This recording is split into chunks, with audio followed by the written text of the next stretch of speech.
प्रियजनों, श्री शिव भगवान जी ने माता पार्वती जी को अब दूसरी बार मौका दे दिया तंत्र विद्या का ज्ञान देने का।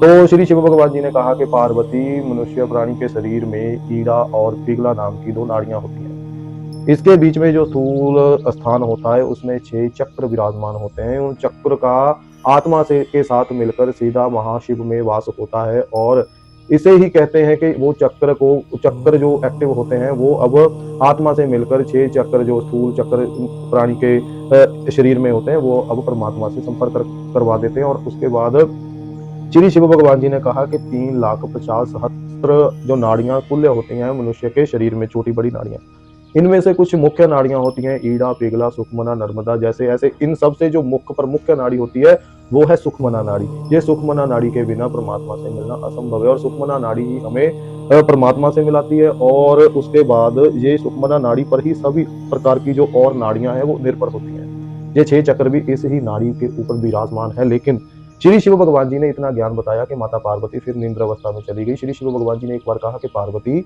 माता निंद्रा से बाहर नहीं आई। और फिर श्री शिव भगवान जी ने कहा क्रोधित रूप में कि पार्वती, अब फिर तुम निंद्र अवस्था में चलेगी, अपने आप को एकाग्र ना रख सकी, जाओ जाकर मछुआरों के घर में जन्म ले लो, तुम्हें पता चलेगा आपकी एकाग्रता क्या होती है।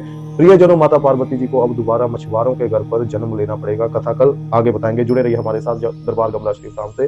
Thank you.